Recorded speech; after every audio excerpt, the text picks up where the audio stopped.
खुलुमबाय आं सिबि रानि ब्रह्म आंनि एसबि बड' निउज चेनेलाव नोंथांमोनखौ बरायनाय थाबाय बे चेनेलनि गेजेरजों सानफ्रोमबो सानसेयारि गोनां खौरांफोरखौ फोसावनाय जायो नोंथाङा दासिमबो बे चेनेलखौ साबस्क्राइब खालामनानै लायाखैबा सानफ्रोमबो सानसेयारि खौरांखौ मोननो थाखाय साबस्क्राइब खालामनानै लानो हागोन लोगोसे बेल आइकनखौबो क्लिक खालामनो हागोन जाहाथे खौरां फोसावनाय लोगो लोगोनो नोंथांनाव गिबिसिन खौराङा सौहैयो थुदो बिदिब्ला दिनैनि खौरांखौ जागायजेननोसै दिमा हासाव जिल्लानि उमरांस'आव खैला खनियाव नांथानानै थादों सागु मावसुमाफ्रा नांथानानै थानाय सागुनि मादाव सासे बर' मावसुमाबो दङ उमरांस'नि 3 किल' एरिया बेयाव 300 फिट गोथौआव नांथानानै थादों दैनि लेभेला 100 फिट गोजौसिम दावखोनायनि थाखाय बा बांनायनि जाहोनावनो बिथांमोनहा नांथानानै थादों होननानै मिथिनो मोननाय जादों नांथानानै थानाय सागुनि मादाव सासे बर'बो दङ मुङा जाहैबाय शरद गयारि 37 बोसोर बैसोनि बिथाङा सनितपुर जिल्लानि थिलापारानि थागिबि बिथांनि अनगायैबो नेपालनि गंगा बाहादुर श्रेष्ठ 38 बोसोर बैसोनि बिथाङाबो नांथानानै थादों बिथांमोनजों लोगोसे दरंनि हुसैन आली जाकिर हुसैन आरो गसाइगावनि सरपा बर्मन लोगोसेनो क'क्राझारनि खुशी मोहन राय 52 बोसोर बैसोनि सोनाब बंगनि सन्जित सरकार 35 बोसोर बैसोनि उमरांस' अदेबानि दिमा हासाव जिल्लानि लिजान मगर आरो सनितपुरनि शरद गयारि 37 बोसोर बैसोनि गासै सागु मावसुमाफोरा नांथानानै थानो गोनां जादों बिथांमोनखौ रैखा खालामनो थाखाय एसडिआरएफ एनडिआरएफ आरो लकेल अथ'रिटिफोरा नांथाबनानै खामानिखौ मावदों होननानैबो मिथिहोदों आसामनि गिबि मन्थ्रिया गुसु सुहाबनायनिफ्राय रैखा मोननो थाखाय बायदि रोखोमनि हिटार लागायनायनि जाहोनाव गोबां सुबुङा जिउ खोमानो गोनां जादों जम्मु एन्ड काश्मीराव थांनाय 2 सप्तायावनो 16 सुबुङा गावनि जिउखौ खोमानो गोनां जादों आरो गोबां सुबुंनावनो गाज्रि गोहोम गोग्लैदों गुसु सुहाबनायनिफ्राय रैखा मोननो थाखाय गुबुन रोखोमनि हिटार जेरै इलेक्ट्रिक हिटार गेस आरो कयल हिटार बायदिफोरखौ रुमनि सिङाव लागायनानै दोननायनि थाखाय आरो मोजाङै भेन्टिलेसन गैयैनि थाखाय रुमनि सिङाव बा खथानि सिङाव कार्बन मन'अक्साइड सोमजियो आरो अक्सिजेननि बिबाङा खम जालाङो जायनि जाहोनाव उन्दुफुबाय थानाय थासारियाव गोबां सुबुङा जिउ खोमानो गोनां जादों थिग बेबायदिनो थांनाय 5 जानुवारियावबो श्रीनगरनि पान्द्रा थानावबो मोनसे नखरनिनो 7 सुबुङा जिउ खोमानो गोनां जादों मिथिहोनाय बायदिब्ला बिथांमोनहा गुसु सुहाबनायनिफ्राय रैखा मोननो थाखाय इलेक्ट्रिक हिटार लागायनानै उन्दुदोंमोन नाथाय उन्दुबाय थानाय समावनो रुमनि सिङाव कार्बन मन'अक्साइड सोमजिनानै अक्सिजेननि बिबाङा खम जालांदों जायनि जाहोनाव 7 जिउ खोमानो गोनां जादों 7नि मादाव बिफा अजय आहमेद भाट बिथांनि बिसि लोगोसे बिथांमोननि 3 उन्दै गथ'साफोर अखानायैसो खाथि खालानि सुबुंफ्रा फैनानै नुसनफैनायाव बिथांमोनखौ देहा फाहामसालि फारसे लानानै थांनाय जादोंमोन नाथाय बिथांमोनखौ रैखा खालामनो हानाय जायाखै बेबायदिनो जम्मु एन्ड काश्मीराव गुबुन रोखोमनि हिटार लागायनायनि जाहोनाव गोबां सुबुंफ्रा जिउ खोमानो गोनां जागासिनो दं होननानै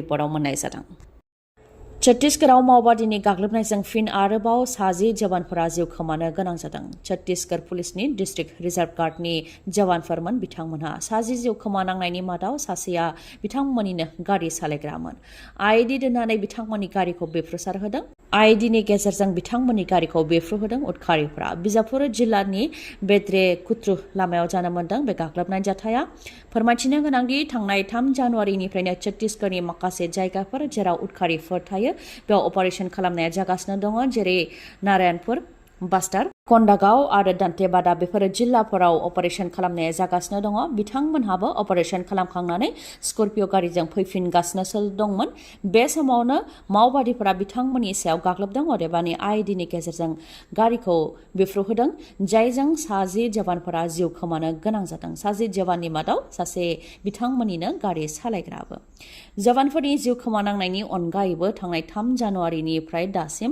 साबा माओवादीफोरखौबो अपारेशनाव गावथारनो हादों बे साबानि मादाव सासे आइजोबो दंमोन बेनि अनगायैबो डिस्ट्रिक्ट रिजार्व गार्डनि हेड कनस्टेबलाबो जिउ खोमानो गोनां जादों अपारेशन खालामनायाव रिपर्टनि बायदिब्ला थांनाय बोसोराव 2019 नाक्सलाइटफोरखौ अपारेशनाव गावथारनो हादों आसामाव दैबाना गैयै खालामनाया आसाम सरकारजों लोगोसे मिरु सरकार बा बिजेपि सरकारनिनो रादायमोन नाथाय बिथांमोना गावसोरनि रादायखौ मावफुंनो हादों ना हायाखै बेखौ आसामनि रायजो राजाफ्रा मोजाङैनो मिथिगौ आसामाव जेसेबां दैबाना जादों बेनिख्रुइ आरो बांसिनसो दैबाना जाबावनो थांगासिनो दङ आसामल' नङा आसामजों लोगोसे गासै सा सानजा भारतआवनो दैबानानि गिख्रंथाव महर जानो थांगासिनो दङ रिपर्टनि बायदिब्ला बुरलुंबुथुरनि खर'आव चाइना हादरा गेदेर बान्दो बानायनो थांखि लादों 60,000 मेगावाटनि बान्दो बानायनो थांखि लादों 137 बिलियन मार्किन डलारजों बान्दोखौ बानायनाय जागोन आरो बान्दो बानायनो थाखाय नामसा बर'आ हाजोनि गेजेरजों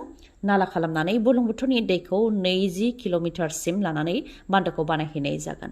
नाथाय चाइनाया 60,000 मेगावाटनि बान्दो बानायोब्ला आसामनिफ्राय लानानै अरुणाचल प्रदेशनिसिम गोबां गोहोम गोग्लैगोन होननानै गिखांदों सांग्रां नोगोरारिफोरजों लोगोसे राजखान्थिनि सांग्रां दैदेनगिरिफोराबो। मानोना चाइनाया बान्दोखौ बन्द खालामनानै दोनोब्ला बुरलुंबुथुर दैमायानो रानलांगोन आरो चाइनाया बान्दोखौ खेवनानै हरोब्लाबो सरायघाट दालाङानो दैनि सिङाव थांगोन। बे खोथाखौ बुंथिदों अरुणाचल प्रदेशनि डिपुटि चिफ मिनिस्टार बिथाङा। जायनाखि भुटानाव थानाय 2,000 मेगावाटनि बान्दोखौ बेखेवनानै दैखौ एंगार हरोब्लानो आसामाव जेरैथिंबो गिथावना दैबानानि थासारि जायो, अब्ला चाइनाया जुदि 60,000 मेगावाटनि बान्दोखौ बेखेवनानै दैखौ एंगार हरोब्ला जोंनि आसामा मा जागोन बा जोंनि आसामाव दैबानानि थासारिया बेसेबां जागोन बेखौ जों गोरलैयैनो हमदांनो हायो। चाइनाया थारैनो बान्दोखौ बानायमारोब्ला बेयो जों गासैनिबो थाखाय थारैनो गेदेर खैफोद जानानै फैगोन।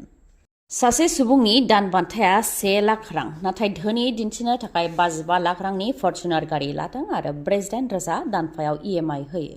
अब्ला बेबायदि सुबुंखौ धोनि बुंगोन ना मूर्ख बा जाम्बा बुंगोन? बे सोंथिखौ खालामदों कंग्रेसनि दैदेनगिरि भुपेन बराया। आसाम सरकारा गोबां लन लानानै आसामखौ सालायनायखौ लानानै फिन जाथाय होदों कंग्रेसनि दैदेनगिरिया। बिथाङा फोरमायथिदों दि आसाम सरकारा GDPनि 48% लन लादों आरो बेनो आसामनि GSDPनि गुबै पजिशन। जायनाखि रांखान्थिनि बेलायाव आसामखौनो भारतनि टप 10आव लांनायनि खोथाखौ आसामनि गिबि मन्थ्रि डक्टर हेमन्त बिश्व शर्माया बुंदों। नाथाय भारतनि मादाव टप 10 जानाया गोजाननि खोथा। सासे सुबुंनि पार केपिटा इनकामखौ नायोब्ला आरो रुजुयोब्ला आसामा अरुणाचल प्रदेश, मिजोराम आरो मेघालय बेफोरबायदि रायजोनिफ्रायबो गाहायाव दं। बेनिखायनो 2026 सिमाव बेफोर रायजोनि गोजौआव थांनो थाखाय बिजेपि सरकारा नाजाथों होननानै बुंथियो बिथाङा। लोगोसे बुंथिबावोदि आसामनि गिबि मन्थ्रि डक्टर हेमन्त बिश्व शर्माया आसामा जोंगासिनो दं होननानै बुंदों, नाथाय आसामा जोङाखै, बिथाङासो जोंदों। बिथांजों थाफाग्रा सिन्डिकेटआ जोंदों। आसामनि बायजोनि थिखादार आरो फालांगिरिफोरासो जोंदों होननानैबो बुंथियो। 2004 मायथाइयावबो अटल बिहारी वाजपेयीआ भारतआ जोंगासिनो होननानै बुंदोंमोन, जायनि फिननायखौ रायजो राजाफ्रा होदों आरो बेनिनो थाखाय डक्टर मनमोहन सिंहआ प्राइम मिनिस्टार जानो खाबु मोनदों। बेनिखायनो आसामा जोंगासिनो होननानै आसामनि गिबि मन्थ्रिया बुंनायनि फिननायखौ 2026आव रायजो राजाफ्रा होगोन होननानैबो बुंथियो कंग्रेसनि दैदेनगिरि भुपेन बराया। अख्रां दास्काइनि बानजायनायाव खुंगा 8थि बुरखां दिन्थिगासे थुनफावथाय बादायलायनायाव बाहागो लानो थाखाय गोसो गुदुंफोरखौ हांख्रायहरदों। फैगौ 1 आरो 2 फेब्रुआरि 2025आव खुंजागोन बादायलायनाया। थावनिया जाहैबाय तामुलपुर बानगुरि सोरजिनि फुंखा। आयदाया जाहैबाय दायना बा दायनि बुथारनाय।